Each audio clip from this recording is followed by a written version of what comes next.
This morning, we're continuing our monthly look at the soul's call. And this morning, our specific topic is lean into discomfort.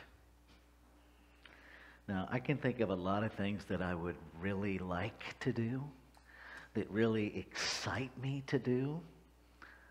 Leaning into what is uncomfortable is not on that list. And maybe it's just me. But the idea of intentionally, with forethought, leaning into what's uncomfortable gives me pause. It takes me to, let me date myself, the Arsenio Hall, things that make you go, moments. And the reality of it is, leaning into the discomfort is the very place that we find the solution. When Deborah was in nursing school, just like when I was in ministerial school, you get to study and learn what your spouse is studying and learning, whether you want to or not. But one of the valuable takeaways for me from Deborah's journey of nursing school was that this human body is literally a tube within a tube. Spiritually, we are a tube within a tube, surrounded by a bigger tube. This idea of soul is challenging for us to wrap ourselves around. Many of us that were raised in fundamental religion were taught that each of us has a completely separate soul. It's not true, but that's what we were taught. Soul is actually the activity of creation. In our teaching symbol, soul is located in that middle part of the symbol. Mind, and these are just words to understand the attributes and the functioning of creation. There's no way for us to definitively, accurately, and completely identify anything that's in the infinite, because we're using finite language, and so it's always going to fall just a little bit short. Okay? That top part is the mental part. That middle part is the activity.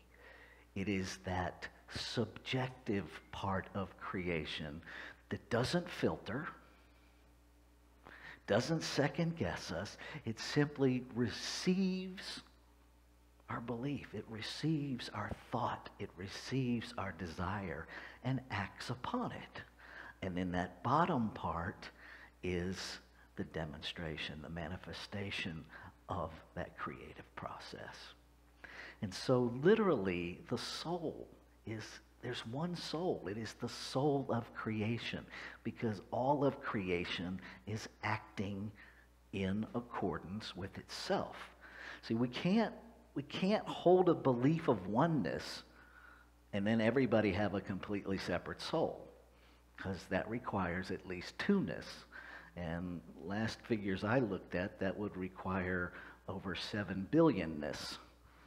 Right? Because there's a lot of us here. And the hardest part for us, I think, as humans, is to wrap our head around this idea that even though we're looking at things that look completely separate and outside of ourselves, that they're not. Right? That when I'm looking into the eyes of Javon, I'm looking into myself and a different expression of myself. Right? No different than when they do a body scan in the medical field. They're looking at my liver, they're looking at my kidneys, they're still looking at me. They're just looking at different expressions of me in different places within my body. And so when I look at each of you, I'm looking at different cells in the infinite body, but still looking at myself.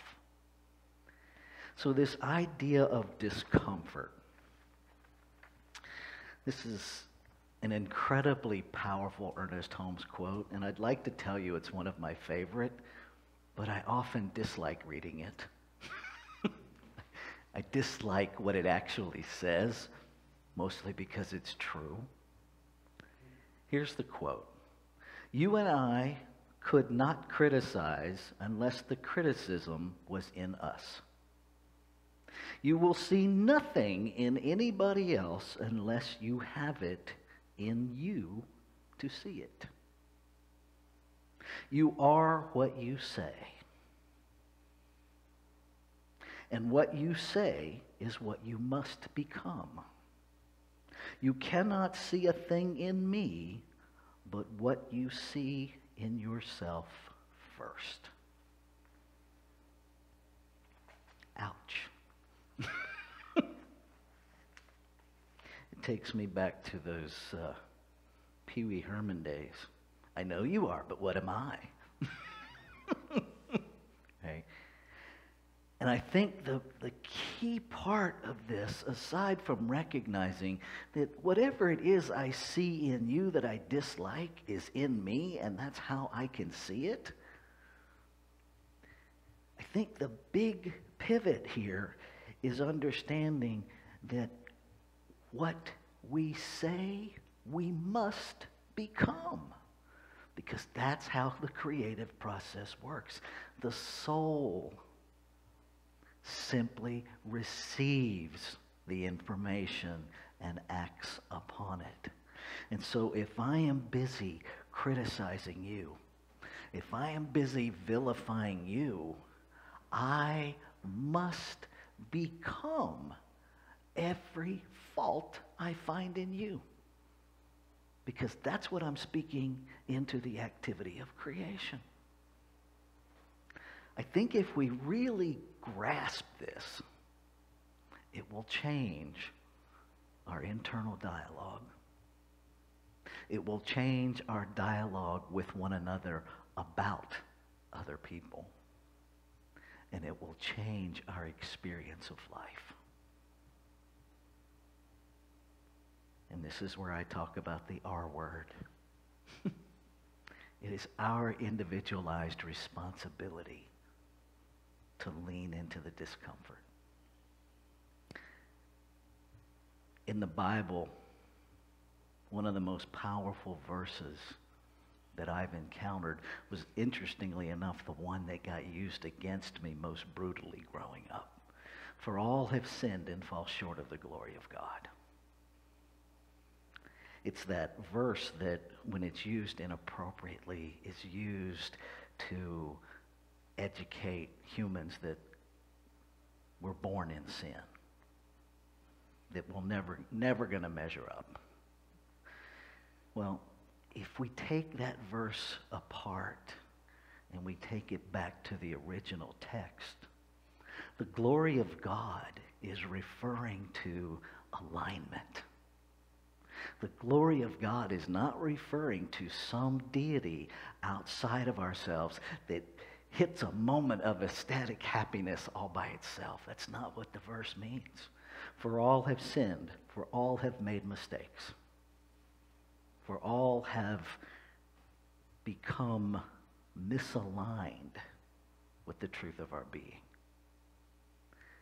and fall short of the glory of God. The glory of God is that moment of complete alignment with our human awareness and our Christ consciousness, the thing that we are made of. And so the only way we get there is to lean into those moments of discomfort that are actually simply signaling us where we're out of alignment. Right? We take our vehicles into the mechanic when the wear and tear on our tires is messed up. When all of a sudden the right front tire is doing really, really well, but we need a new left front tire. Well, why? And they put it on a machine, and they do these laser things, and lo and behold, something's out of alignment. And so they go to the place where it's out of alignment, and make the adjustment. They don't adjust the tire that's comfortable. They don't adjust the tire that's in alignment. They adjust the one that's out of alignment, right? So what if we put ourselves in the spiritual shop on a daily basis, where we lean into those places where we feel the rub, where we feel the discontent, where our divine soul is pointing out that we are out of alignment. And we make the adjustments to bring us into alignment. How we see the world will change. How we see one another will change. And it will change just as immediately as our belief system changes. Now, one of the hardest things to do is not get stuck in people's behavior. Right? Nobody, not me, not you, nobody is their behavior. Our behavior, the way we show up in the world, is that place where Ernest Holmes is talking about we must become what we say. And the most powerful things that we say are actually silent. They're deep in our belief system. If you've seen that picture of the iceberg, and there's a water line, and there's stuff above the iceberg. That's all the stuff we're aware of. But there's a tremendous amount below the waterline. The bulk of the iceberg is beneath the waterline. It is outside of our conscious awareness. But it's still operating in this creative process. And so our work is to don our emotional, our mental, our spiritual scuba gear and go diving. To dive below the surface to those places of discomfort that we have yet to explore. But we know they're there. They're the things we run from. I love the pre-talk song, I still haven't found what I'm looking for. Maybe we're looking in the wrong place. Maybe we're looking in the wrong place. How many of us, if we're really being honest, right, when we have those moments of discomfort, instead of looking within, we look outside of ourselves. We look at our job. We look at our spouse. We look at our children. We look at society. We look for something and someone to blame. Because it certainly cannot be me. It must be you. You know, if you would just get your life together, mine would be just fine. See, I can tell by the response in the room I'm not the only one who's had that thought. But here's the hard reality. If everybody else got their life together, and you fail to explore your own belief systems, you will be the sole miserable person on the planet. It will not change a thing for you. What I change in my life doesn't make you happy. This idea, I mean, Deborah and I just celebrated 15 years of marriage. I have never done anything for 15 years. That in and of itself is an indicator of the power of these teachings. Because if you think in 15 years we haven't had moments of discomfort, you bumped your head really hard. We have had those moments where we want to poke each other's eyes out. That's why I wear my glasses all the time. Because I know who I am. And I know my behavior sometimes makes her want to poke my eyes out. And she knows her behavior gets on my nerves. What keeps us together is that recognition that my discomfort is mine. Because even if she changes everything I think she should change, it won't make me happy. What will make me happy is choosing to be happy. Now, I know some folks don't even have TVs. I do have a TV. I like my TV. America's Got Talent this past week, had an amazing woman on there. Her name, she changed her name to Nightbird. She's an individual who has been living through numerous cancer diagnoses and challenges. And she is a woman who refuses to be defined by her physical cancer journey. And she gave an amazing performance. And in the dialogue with the judges after her performance, she made a comment that was so powerful.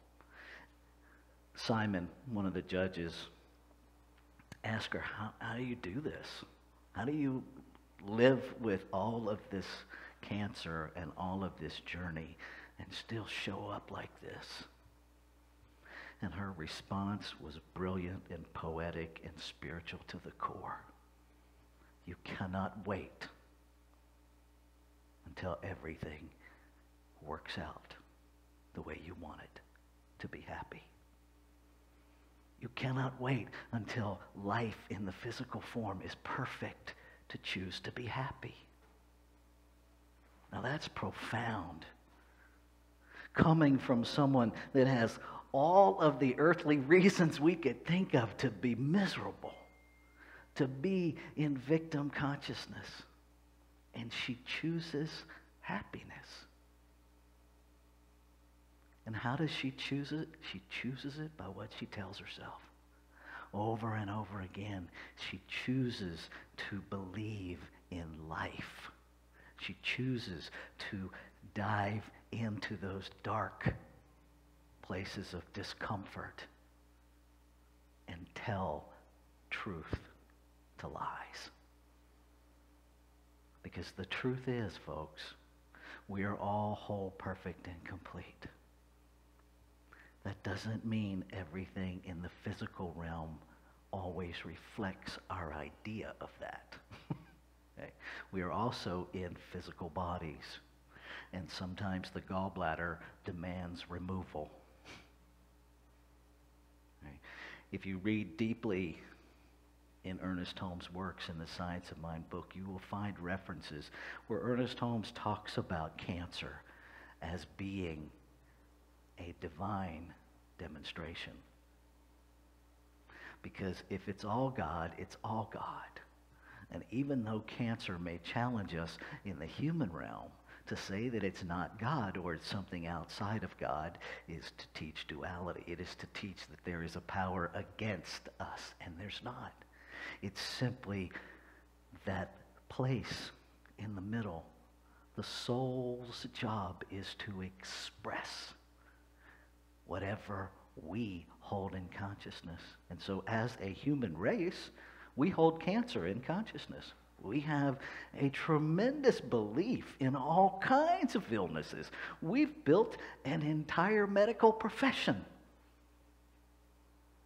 that supports the idea of illness. So the chance of that going away anytime soon, slim to none. But that doesn't mean we have to participate at the level of sick care. We can participate at the level of wellness if we choose it. What are you telling yourself? And so I invite you this week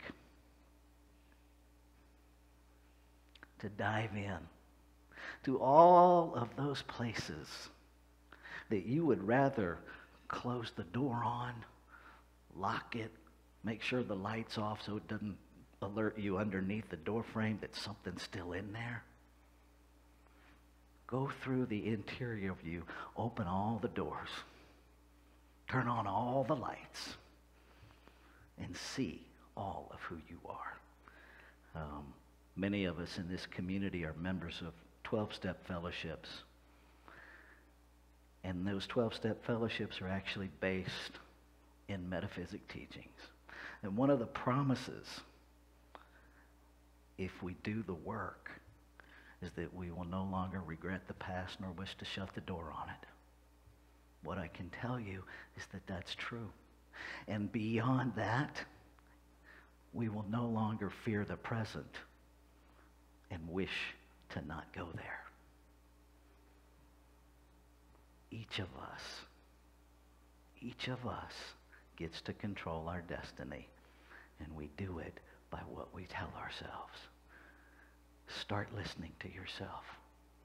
Start owning your thoughts, and then making the adjustments that create the life you deserve, the life your soul is calling you to, and the one that makes your heart burst open with unmitigated joy. Let's take this into prayer. And so knowing there is only one, knowing that it creates out of itself, by itself, to know itself, to expand its experience of itself, I know that I must be that. Simply, truly, accurately, the divine in form. What I know is true of me is true of all, because there's only one of us here. One infinite body, many cells, all working in unity to bring about the harmonious operation of creation. So I lift my voice and I speak my word in the first person, in the I am, claiming and affirming a realization, a making real in the awareness, in the experience of every living being, the wholeness, the perfection, the completeness of the truth of who and what we each are, that God expression. I speak my word, claiming and affirming that everything unlike that bubbles to the surface through this idea of divine discontent to be brought into alignment. That the mental adjustments are made easily and effortlessly, and the outpicturing of that is truly a world that works for everyone. So I celebrate. I celebrate knowing that the word spoken is the word fulfilled, and so I know it's already done. And I lean into that experience. And I commit myself to bring everyone with me to reflect the wholeness, the perfection, and the completeness. To see only that. To call that forward in each sentient being. And so I let go. I let go with celebration. I let go with joy. I let go with peace, knowing it's done. And I invite you, if these words resonate within the soul of your being, that you commit to them as we say together. And so it is.